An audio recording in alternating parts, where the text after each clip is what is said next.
to episode 45 of the Pos-cast with Rabbi Shmuel Posner, myself, Seth Hellman. Rabbi, how are we doing today? Talking to me? Yeah, I'm talking to you. Who else would I be talking to? Jeez. There's two Rabbi Posners on today. That's not what it says. That's not what it says on the screen. Oh, it says Mr. P. You don't know. Maybe it's someone else's computer. Well, Baruch Hashem, we're good. We're strong into Adar Rishon. It's already past Purim Katan. So we're looking forward to big miracles and times of joy coming further. So if you can hear, which obviously you can, you might not be able to see this, but you can very clearly hear there's a nice visitor in the call, in the podcast. There's a young voice, child. We promise you we're not the only two children on the Pos-cast this week. We have a very special guest, Rabbi Posner's brother. Rabbi, you want to introduce which one of your brothers we've got here? So this is my older brother. I only have older brothers because I'm the youngest of four. I think I told you this last week. Anyway, so he's directly above me. I guess he's about a year and a half older, something like that. Yeah, you posted a picture of all four of us. Right, that's right. And only one of us was wearing such a hat. So now I can take it off because that was my means of ID. Because the guy that hat in the picture, now I can take it off. Oh, okay. So if you're not watching us right now, what you'll see is that Rabbi Posner, as in like RSP, is getting out Chabaded here. And what you didn't see is before the call started, Rabbi Posner tried to shift his view because his brother has a photo of the Rebbe behind him. And so RSP tried to fix his thing to make it so you could see the photo of the Rebbe that he's now holding up to the camera that he has in his office. Exactly. I think it was the first time we recorded. We had it in the background. Right. The first time we recorded with video, it might have been in the background. Yeah, right, I mean there was no video the first. Okay, we'll get the Rebbe back in. Well, the Rebbe's here anyway, whether we see him in a picture, but we'll get it back in next time. Yeah. All right. So first question here. Was RSP actually any good at basketball? Or how was RSP at basketball? I've heard he played at yeshiva. And I want to get firsthand from someone who knew him when he was a young, spry fellow. I never played basketball with you, Shmuel. I never started playing basketball. Right, because I played, but he doesn't know that. We had recess at different times, and I played with my class, not with him. Next question. Next question. Wait a second. You didn't say anything about 45. Right. Episode 45, you just let it slide by to number 45. I thought it's 46. That's why I was up here for 46, but I can talk about 45. I'd like to talk about 45. Okay, go. 45 is Shema. Isn't that amazing? Now, what are you asking? What's Shema? So the name of 45. Because if you look at the Siddur, right before Shabbos, you say Hoidu, and they say Pasach Elio. Am I flying out of here where I don't belong? And it says over there, Shema, and then there's a little parentheses over there, Kozeh, and it says Yud K, Vav K, written out in letters. Okay? Add up all those letters, it equals to 45. So it means Hashem's name spelled, each letter spelled out, and it equals the total of the gematria, numerical value with letters equals to 45.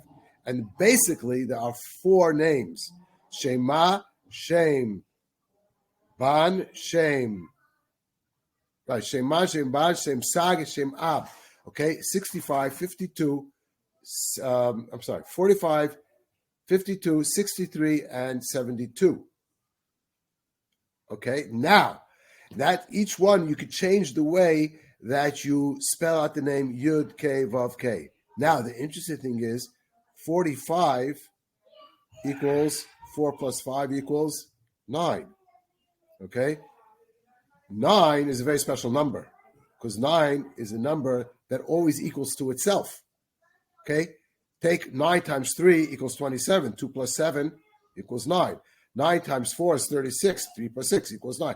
So you're always coming back to the 9. So that's a number of truth. Okay? You start off the Torah, you start off with a Beis, not with an Aleph. Why? Because if you take three letters, Beis, Gimel, Daled, equals to 9. Hey Vav Zayin is 5, 6, 7. 5, 6, 7 equals 18, equals to 9. So you're always coming back to that 9. So that's why you start with a Beis, not with an Aleph. Aleph is 6. 6 is sheker. Because shin, kaf, and reish, 3, 1, 2 equals to 6, sheker. But let's stop here. Shmuel, if you're interested in the rest, you'll let me know later. I think we went too far. Well, we don't usually start off this way, but it's great. It works for me. Did it make any sense? I was getting into it. I thought. To me, it took a second for the 9. The 9 is where you got me, and I was like, "Hang on a second, now I got to think about this." And then you explained it. I was like, "Oh, that makes a lot of sense." But let me just throw. Okay, so wait. If you followed until now, I'll go just a little bit further over here. So it's called Shem Ma, which is 45 letters added up to 45. Shem Ban, which is 52. Okay, all the letters of a Shem Havai, Yud Kei Vav Kei, spelled out to equal to 52. Then there's Sag, which is 63, and then there's Ab, which is 72.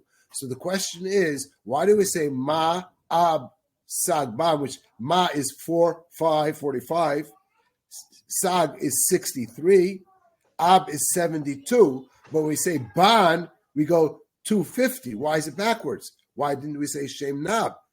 Okay, Nun being 50 plus the 2, 52. And that's where the 9 comes in. Because Ma is 45 equals 9. Sag is 63 equals 9. Ab, which is 72, equals 9. But when you have 52, it's not 79. It's not 9. It doesn't equal to 9. It's equals to 7. What do we do now? So that's why we do it the other way around. Because after we finish Tuf, which is 400, we start over again with the final letters. Okay, Chaf, final Mem, final Nun. So final Chaf is 500, final Mem is 600, final Nun is 700, Shem Ban, you're back to 2 plus 7, which equals to 9.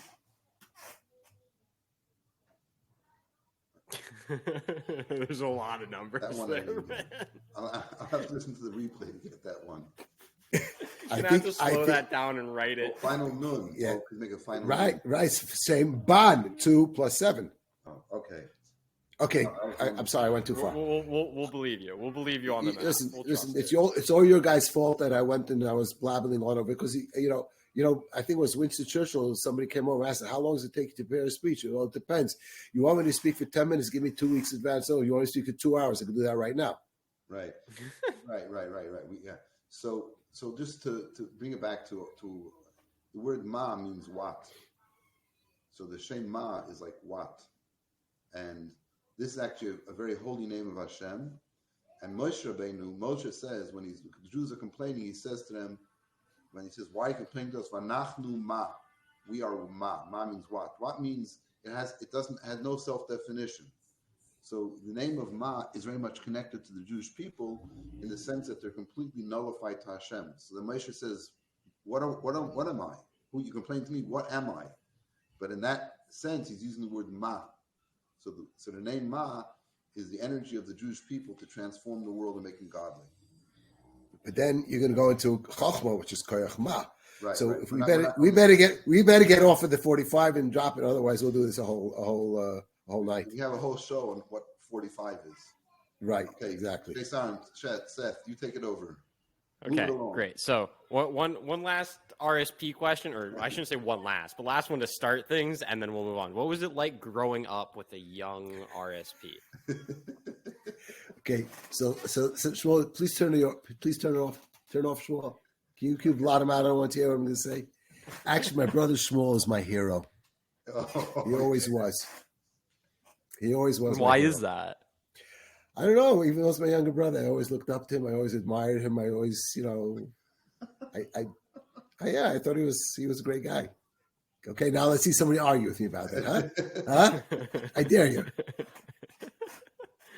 I mean, it's great. It's an opinion that's I'm sure shared with a lot of people, myself included. But okay, guys, he's going the wrong direction. Right.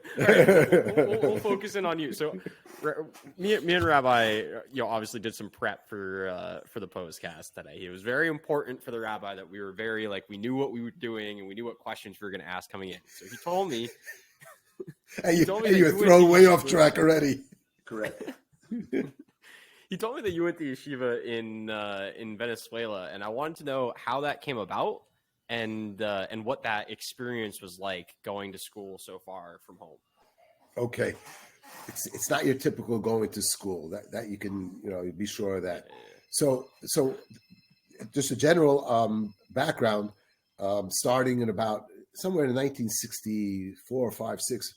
Okay, the Rebbe sent 6 Bachrim, young students, out to Melbourne, Australia, to help there in the yeshiva and bring Chassidus and Yiddishkeit and energy to the yeshiva and to the boys over there.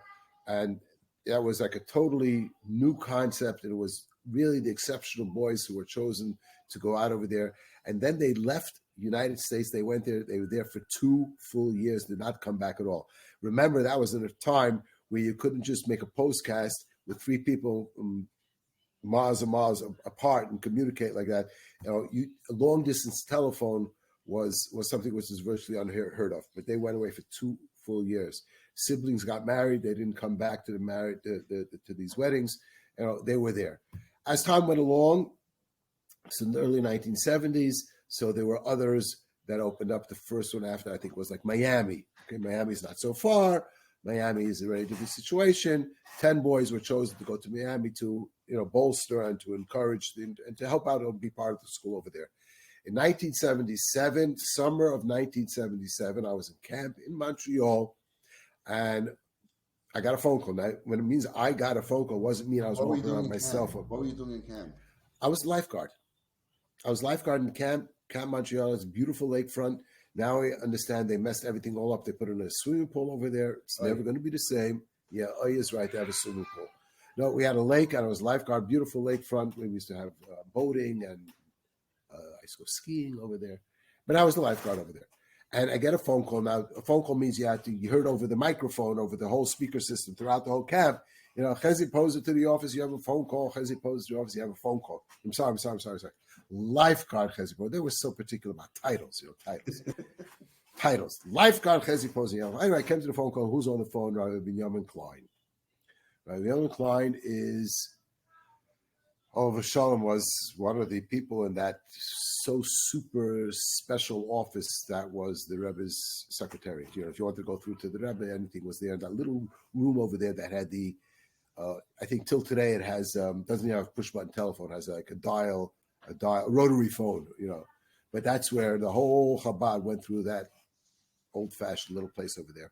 And he's asked me on the phone about, I do not expect, I can't quote you the words that he said, but he said, we were chosen to go to Caracas, Venezuela, to yeshiva, with established yeshiva with Shlichus. And I said, oh yeah, of course. He said, wait a minute. First go speak to your parents and ask them permission. And that's virtually how it went by everybody over there. Somebody called you up from the Rebbe's office, okay, telling you that you were chosen off of a list that the Rebbe, we don't know if the list was made up and then was given into the Rebbe, or if the whole list was given and the Rebbe checked off names. Regardless, you were chosen and approved by the Rebbe to go somewhere to establish yeshiva. You jumped at that opportunity, and that's what happened. So I went to Caracas, Venezuela. We were the first group over there, and we had there was a house over there with a nice big dining room. We set up tables, and we had tables that was set up over there. And we sat there, and learned, and people would come in. And we worked with the community, and we made a day camp, a winter camp, and we learned with Chavrusa. And we had this saying, oh, tonight there's going to be a wedding by one of the members of the community. We'd like, the boys, Shivas go, well, what are we supposed to do with it? Sing and dance and meet the people. Okay, ask any of us from our group, and this is 1977, it's 45 years ago or so. Sing and dance and meet the people. That's what life is about as a chassid. You sing and dance and meet the people. It doesn't mean literally sing. It doesn't mean literally dance. But literally, meet the people. Do what you can to meet people, influence people, and just do the right thing. So I was there for 2.5 years. I actually learned some Spanish while I was there. They taught you Spanish? How'd that work? Oh, yeah. We had somebody come in for a while to give us Spanish lessons. But then, truth is, the younger you are, the easier it is to learn a language. I was 19, was a little too old to really learn it well. But, we did what we could. Some guys did better, some worse. And we would learn with other people, we would communicate with other people, and we would go places. And we did stuff, there was a lot of English-speaking people over there. it ain't the same country as it is now. I mean, now it's not the same like it was then. They were affluent. There was an affluent Jewish community over there. Not everybody, but there was a lot of, there were some shuls. There were some major big ones. People have run away from there since then. But those are my formative years. 19, 20, 21, it makes a real big impact on your life. What was it like being that far from home at that age? I mean, granted, that's a normal go off to college type of age, but I mean, most people aren't going countries and countries away. We communicated by letters. If we wanted to, hear what's going on, we'd get a letter in the mail, and the mail over there was not very reliable, but you'd write letters up and back. Once in a blue moon, we would have a phone call, and the phone call was arranged beforehand because it was prohibitively expensive. So, since it was a third world country, you managed to get to know an operator, and you paid him a couple of dollars under the table, and you managed to get a phone call. So I think the 2.5 years that we were there, we had one hookup, Farbrengen hookup. Okay, one. Broadcasting the Rebbe Farbrengen right. to them. It was done in those years. But in those years, it was done through the telephone, and with such a thing, so long distance costs money. Nowadays, you tell a kid long distance, I don't know what you're talking about. But if someone said to you, "Excuse me, I'm on a long distance phone call, I can't talk right now," you're like, okay, because every minute can cost $1, $2, whatever. It costs a lot of money. The further away, the more it costs. So to go cross country would be could be prohibitively expensive. The Rebbe Farbrengen 3-4 hours, like hundreds and hundreds and hundreds of dollars. So that simplest. That Shmini Atzeres Tavshin Lamed Ches 1978 was the Rebbe had the heart attack. Okay, we did not. Oh, it says here, battery savers on. Consider plugging in your device. Oh boy. We did not find out about what happened, Shmini Atzeres, by night until Isru Chag, the day after Yontif, about noontime. We did not know about it. Okay, that's how, it was very, very far away in that sense. But, we were with our friends, with our buddies, and we had, we all knew each other from yeshiva, 10 guys together. And then there was Rabbi Perman, Rabbi Winner, and sometimes we did get lonely. Sometimes we did miss home and stuff, but got over that. Did what we had to do. So what I'm very interested to hear about now is the profession that RSP has told me that you've taken up, and which I think, near and dear to my heart, is the most important profession possible, being a shochet. So how did that, why? What inspired you to go down that path? Okay, you are going to be so disappointed by this answer. The reason is because I was not a book guy. Okay, and I was not a guy. I was not the type who would want to go to a Chabad house on campus and set up a table every day, every week, whatever, and say, "Excuse me, are you Jewish?" and do that type of stuff. I didn't see that in myself. But I wanted to be in like Klei Kodesh. I wanted to do holy stuff, holy profession. And I think I like working with my hands. And my father had been a shochet. And when I expressed an interest in it, but when I expressed an interest in my father, really liked the idea to be able to give it over to somebody else. And that's what it is. And at that time, it was summer of 1980, I believe. It was after I came back from Caracas, 80 or 81. I was there 78. So I was there 78, 79, 80, and 81. It must have been. My brother, my cousin, had just finished learning Shrita, and he had gotten a job in Pittsburgh. So I was able to go with him, and had a really good opportunity over there for somebody to teach me. My brother, Rabbi RSP, also spent time with there a few years later by him. And spent a couple of months. You spent a couple of months there, yeah. I was there for the summer. I was able to go and every day, whatever it was, check. The rest is history. Now, okay, next question. before I What rattle were on you some going to more. say? I'm not going to cut you off here. No, I was going to go off and say, describe what shechita is and what it means to be a sheikh, and how do what's this all about? What's the big deal in that? But I don't know if you want to hear that. You want to hear that? Well, what I was going to ask is what's something about being a shochet that a normal person who has no experience in it might not know? Okay, so it is a skilled profession, okay? And there are good ones and the ones that are not so good. What are the skills in being a good sheikhet? So I teach quite a few guys, and I give them this introduction. I'll give it to you now, basically. There's 3 aspects to learning how to shecht a chicken, okay? Chickens and animals, not animals, the bovine, ovine, cows and stuff like that are different. They are different, majorly different. To shecht a chicken, there are 2 general departments to that, and one is cut up into 3 different ones.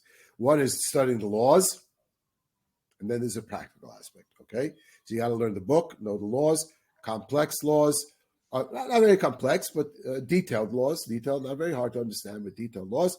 Then you have to stand and learn for the book. Then you have the practical aspect. The practical aspect can be broken up into 3 sections. Section number 1 is how to make the knife, prepare the knife that should be kosher. Number 2 is doing the actual shechita. Okay, so those are the 3 parts. Let's see, 3 parts is learning, knowing how to make a knife, doing the actual shechita. The actual shechita now also gets cut up into 3 sub-departments, and that is how to hold the chicken properly, how to cut the throat, and how to verify that it was cut properly. Okay, and each one of the things is essentially learning the theory behind it, the theory behind making a knife. What is it? What are you trying to accomplish when you are sharpening a knife? What is the difficulty in sharpening a knife? Very simple. Has to be chad, chalak. Has to be smooth. Has to be sharp. You have to make your chalf. That the chalf is the knife of shechita. Yes, the shechita knife. The shechita knife has to be made sharp, so it should work well, but also is perfectly smooth, and that's the difficult part. To make it perfectly smooth, you check it with your nail, okay, with a lot of focus, a lot of concentration. That shouldn't have the slightest imperfection on it. Now, just today, okay, same thing last week. I'm learning with a group of guys now. That they come to me, they show me their knife. They had been practicing on it. I gave them all the guidance. Actually, was done on Zoom, so everything is done, verbally explaining to them, showing to them, describing to them. But they actually came to town, showed me the knife. They said, "I said, what do you say about it?" They said, "I think it's good." Okay. I take the knife, I feel it. Then I pull out mine, and I see this all the time. And I say, check this one. And I see the expression on their face. It's an expression of, wow. Not because I'm that good. That's not what I'm saying. It's because you don't even know what you're trying to do until you see the kosher knife. So even though they've worked on the knives, and I'm telling you, these are guys who are doing relatively well. They're doing very well for their progress. But they when they saw what it's supposed to be, okay, that glassy feel that you have when you feel it with your nail. So I see this expression. So that's part 1, how to make a knife sharp and smooth. And when I mean smooth, I mean really, really, really smooth. Okay? Why does that mean? Because that's one of the halachot of shechita. And there are 5 basic halachos of shechita. And one of them is that your knife has to be perfectly smooth. Then how to hold the chicken. You have to hold the chicken. The neck should be very tight. It's not tight, you're not going to cut through properly because it's going to wiggle around. So you have to hold it very tight. And that's what? You develop muscles in your hand. You keep doing it and doing it and doing it, and your hand gets so swollen. So that's part of it, that how to check it. And then after that, there's the aspect of soaking and salting, which is not the shechita department. That's a separate department, but just because somebody chefs the chicken properly, it's still not able to go into the pot. You have to soak it for half an hour, salt it for an hour, and then rinse it off, and then you can use it. So the reason why somebody might see a difference in the chicken mark, and you go to the grocery store, you see kosher chickens, non-kosher chickens, and you see what's so special about it, and why does it cost so much more? There's a lot goes into the process of creating a kosher chicken. Same means by a kosher piece of meat. Okay, you go to a plant, you do, let's say, 100 animals. Okay, on a good day, depending on where you are, the numbers vary. But not just because you cut it in a kosher fashion does that mean that animal will be used for kosher. Because after you have to do a second inspection, an inspection on the lungs to determine if that animal is usable as kosher. And depending on where you are, where the load comes from, how old they are, it varies. It can be anywhere from, I don't want to say that, let's say 10% to 60%, something like that, of the amount which will pass for kosher. So if you do 100 animals, and let's say you go by an average of 30%, so it means out of this 100, you're only using this 30. Okay, so you add, out of that, you're only using the forequarter, okay, the front half. And out of that, you have to take out the veins, you have to soak it and salt it. It's a process. It's a process that in order to create kosher chicken and kosher meat. Not enough to be able to do this in 10 minutes. It's fascinating. I see Seth sort of fell asleep. I did not. I was very much listening the whole time. It's your brother that falls asleep in the middle of talking to people. No, it's not me. Your frame is freezing on me. I guess that's what it is. Now I see you smiling. Yeah, the frame freezes. I just saw you a picture of it. Okay, the frame freezes on you. So it's pretty incredible that you shecht 100 animals. So obviously the place where you slaughter the animals, the non-kosher ones go off to the general market. Right. So the plant, is a plant owned by Jews or is it owned by somebody else and the Jews come in? That's definitely the preferred way to do it, to go to a plant which is anyway going to be producing for non-kosher, and then you just say, hey, let us do our thing over here and we'll buy off the kosher. But there are now some kosher, some Jewish owned plants. And that, but the process is basically still the same. But what? If you have kosher plants, so they sell off the non-kosher? Of course, sure. They have to have non-kosher customers. Whatever that, they have to have non-kosher customers. Yeah, of course they do. So what happens if, you mentioned the fact that there are so many animals that end up just not being kosher. Do you have to worry about with your knife, say you kill the animal and then you find out that it's not kosher, do you have to clean the knife and go for a different one because it's metal that's touched a... Right, that's a very, very good question, but the answer is no. We're not concerned at all, because even if you shechne a kosher animal, the blood, okay, it would make the knife not kosher. So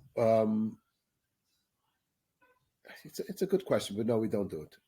Okay, so you wash it off constantly washing it. The place where you actually cut gets trimmed away. So I'm not going to use that knife to slice my salami. Okay, I'm not going to use it to cut it to use it on food that I'm going to eat, because it does have the status of a non-kosher utensil, but it's not relevant when it comes to the shchita process. Because that area has the blood that gets absorbed and gets icky, has to be all trimmed away anyway. It's interesting. It's very, very, very interesting. And I love meat. I think that everyone should eat meat. I think it's an extremely important part of your diet. Stop. I got to say something over here. You don't love meat. Oh, dear. Okay? You love yourself. And that's why you eat meat. Because you love that meat. You wouldn't want to kill that animal. You love it. He loves meat. I love the meat that comes out of the animal. I don't love the animal itself. I prefer to say like. Okay. Leave love for Hashem, for your wife, Amen. For a fellow Jew. You like meat. It's a very big difference. See, Seth, you thought you'd be asking about shechting animals. You're getting life lessons here. We'll just we don't want to go too far into this. I don't need two Posners yelling at me to get married and go to yeshiva. Okay. Where's Uri and Nikki? Let's get them on here quickly. The other two from that picture. We joked about it last week, having a full on all the Posner brothers in one Pos-cast at some point, but we got to get all of you on individually first. People have to get to know each guy a little bit, and then we can have you all on. And people have to know, the whole world is listening to the Pos-cast, huh? The whole world's listening to It's a whole world. Every Jew is a whole world. The whole world, exactly. So tell us a little about where you do the shechita, because I know you travel a lot. Okay, I freelance. In short, I freelance. This week I was in Texas, San Angelo, Texas. Last week I was in Mexico, and I was in New Jersey. And 2 weeks I'm going to Postville, Iowa. So I bounce around somewhat. But right now my pattern generally is I go every other week. I go to Postville. Oh, actually, next week I'm also going to Pennsylvania. So the chickens are in Scranton, but the veal is in Wyalusing. I bounce around. Not everybody's like that. There are people who live in Postville and they have a routine every single day. They walk into the plant, whatever, 6 o'clock in the morning, walk out 3 o'clock in the afternoon or something like that, and they have this daily routine. I happen to be like a freelance, and I go. I've been in tens and tens and tens of places. I was in Uruguay. I didn't have a shochet in Argentina. Just flew to Argentina, Mexico, Uruguay, California, Texas, Kansas, Montreal, Alberta, Toronto. I used to go. I've been all over the place. Where have an eye for follow the animals. That's basically my saying. So these, like a place in Mexico, they don't have people there. They have, I guess, there's a big Jewish community there. There actually is, and they have local shochet. They do have local shochet over there. But this is for every hechsher has to have his own shochet that they know, that they're familiar with, that they have certain requirements that they want of the shochet. So if it's a Lubavitcher hechsher, they prefer to have Lubavitcher shochet, and if it's a Satmar hechsher, they prefer to have Satmar shochet, and stuff like that. So basically, the agency that oversees it and certifies it as kosher wants to be familiar with who's the actual one that's doing the shechita on the animal. Correct. So there are more general, universal supervisory agencies, and there are those that are more communal geared to serve the community. Yeah, community specific. Let's say the meat that you're shechting in Mexico, is that getting shipped into the United States? So the company that I'm going for to Mexico is actually from Montreal. Everything gets shipped into Montreal, and then where it goes from there, it comes back to the United States from there through Montreal. But it's a Montreal company. So you're telling me you're shechting animals in Mexico that have been being shipped to Montreal and back into the United States? Yeah. Why? Why not? Money. So it's just the way it works. It's the way it works. Because this is a company who has the connections over there, and this is where he has the customers, and that's where his plant is, and it just works out that way. The most efficient way for a guy in Montreal is to shecht animals in Mexico.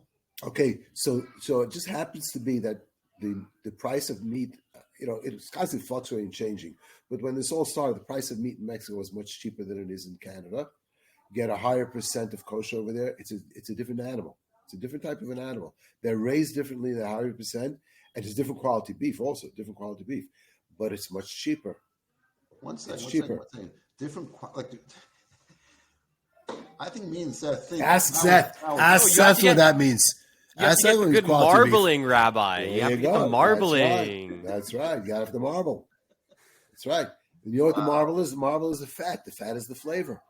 Okay, right. You cook it properly, the fat gets absorbed into the meat. Then you have something you can love. You can say you love, even though you don't really know what you're talking about. Good. That's how you get that nice flavor. Just as we're speaking about Canada right now, Canada is going through a shechita crisis now. What do you mean?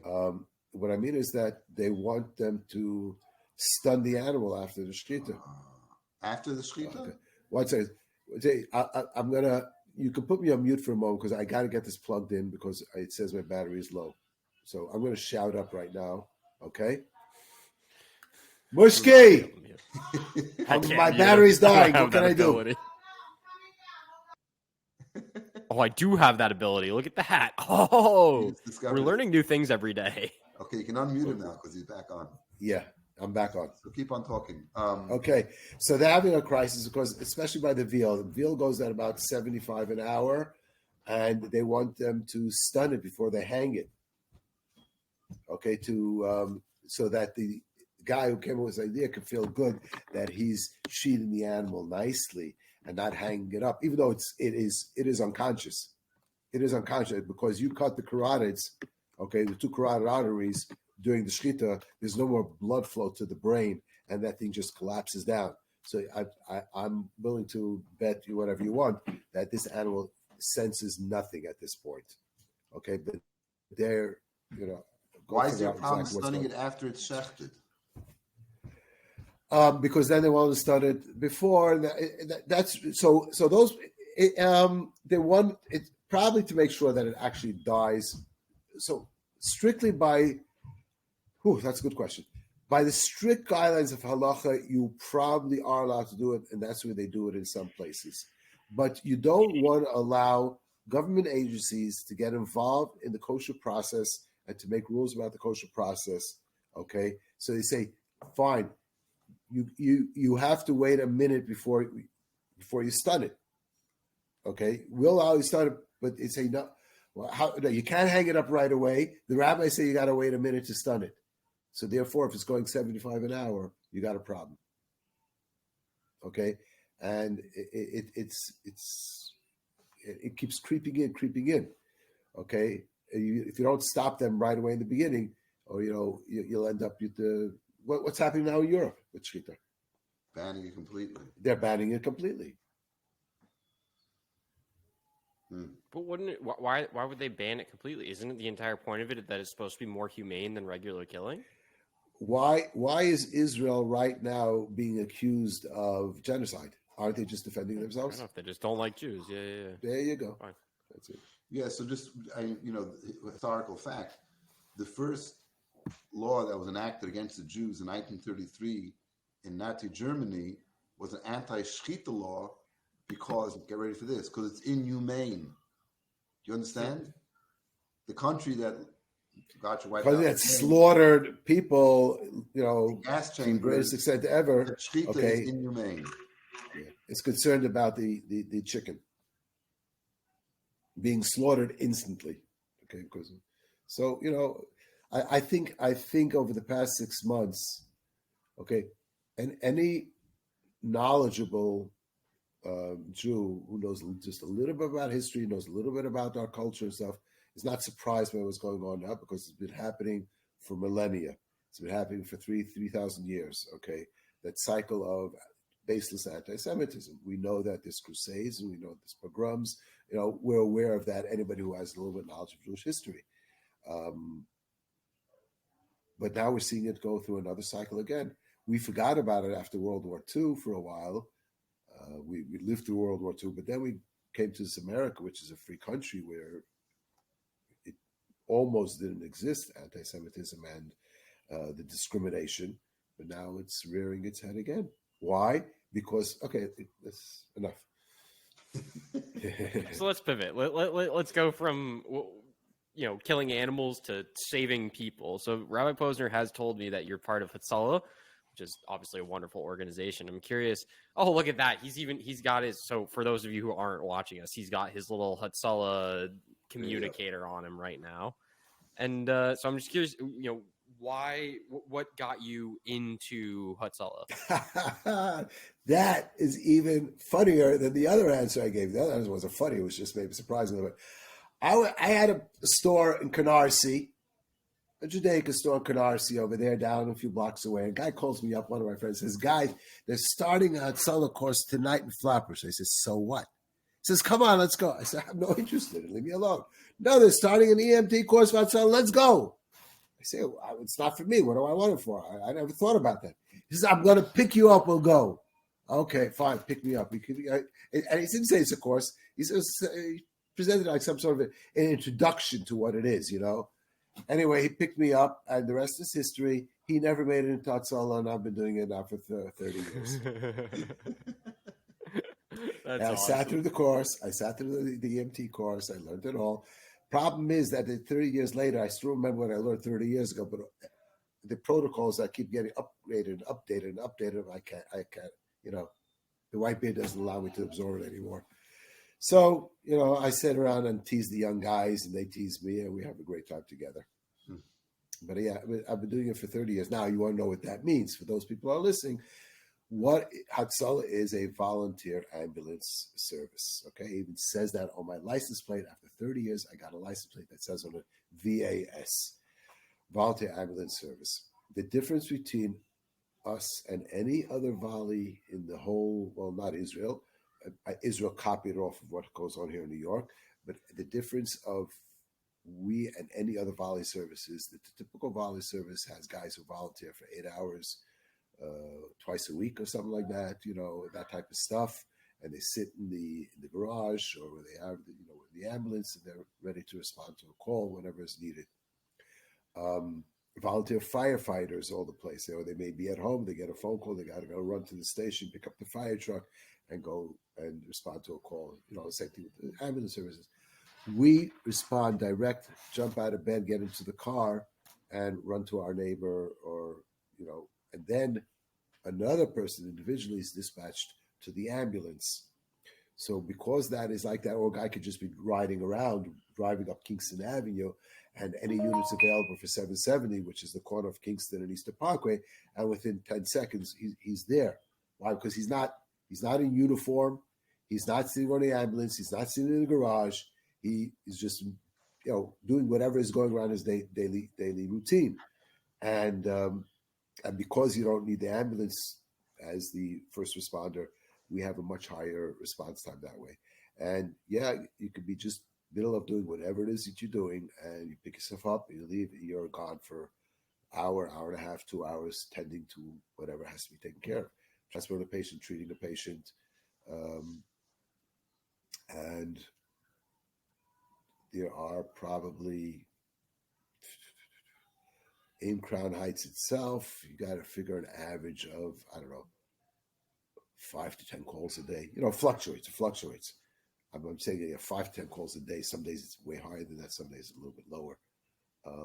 And we have in Crown Heights, Baruch Hashem, right now, they've been taking on constantly bringing in new members because its boundaries are exploding of Crown Heights.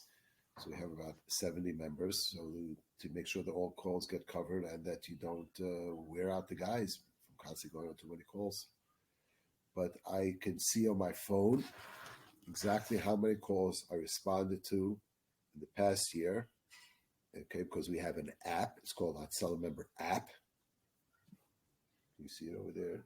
Well, it didn't come up yet. Right now it's still blank. It's a little slow. For some reason, all the greatest brains that are in computer program are all members of HSolo, but they cannot create a decent app for HSolo itself. Okay, here it is. My profile.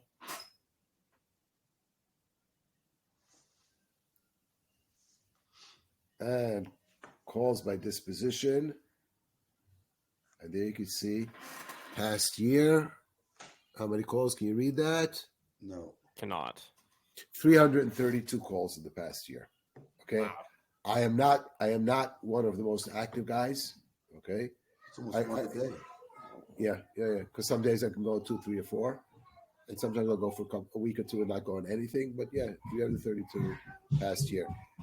That's a great commitment. You just drop everything day or night and just go for a call. Yeah, it's actually easier to go at night than it is in the day sometimes. Because at night you yourself. How long is a call? What does it entail? Taking the person to the hospital and waiting? Okay, so the typical call right now is you got to figure out an hour and a half. Okay, now, sometimes you find out that it's a nothing call, you back home in 10 minutes, and sometimes it can be. But we transport a lot of our patients into Manhattan. Okay, so till you prep the patient, get him down onto the ambulance, till you get through to the ER in Manhattan, you present the patient, pass him over, get back, and come back. You figure an hour and a half. And we are literally 24/7, 365. Okay, what's my point of saying that? Shabbos, Yom Kippur, Pesach Seder, we are fully active. Never ever is there a downtime. It's wonderful work. I mean, it's incredibly important. Obviously, you never want to have to break Shabbos or break a Yontif, but it's important when for the purpose of saving a life. Well, the thing is also it's a neighborhood. So these are people like Chezi, who's it's people in our neighborhood. Your fellow Jews, basically. I mean, if they're called for a non-Jew, they're going to go as well. But generally, who has the numbers? So it's like it's community based, and that's the whole point of it. That you don't delay a second. If you know another Jew is you're not doing a job. You're not getting paid for it, and you're not doing a job. You're doing something it's a mitzvah to help another Jew. So that's why the response time is, first of all, people are so close, and there's such a great dedication that it's as quick as possible. And we're not heroes. An emergency and a familiar person comes in, it's also a difference. A hamish person, a person that it makes the patient feels more comfortable with somebody who he sees in shul, he sees on the street, he knows who he is. There's a certain trust factor over there. Okay, I just want to close off. We can have another show and continue talking a lot more. But the idea of healing, Hashem is the healer of all flesh, and when Mashiach comes, all illness, just like by Matan Torah, everybody was healed from all their diseases. Mashiach will come, and there'll be healing, and also there's going to be a feast. The feast is going to be the Shar Habar and Livyasin. So we're going to need a shochet to shech the Shar Habar, this big ox. The Livyasin is going to do it. Livyasin will do the shechita? With his fin, yeah. Okay, fine. All right, so you don't have to do that, but we're looking forward to it. But Seth is going to definitely be eating from the Shar Habar because he loves it. He's going to love it. He's loving Mashiach. Amazing. With that, but you have only the tzaddikim get to eat from it, so you got to be a tzaddik. It's the 45th time he's done the Pos-cast. That makes him a tzaddik. But Rabbi, importantly, I still use ketchup. Not now. With that, thank you so much for listening to episode 45 of the Pos-cast for Rabbi Shmuel Posner. We will see you next week.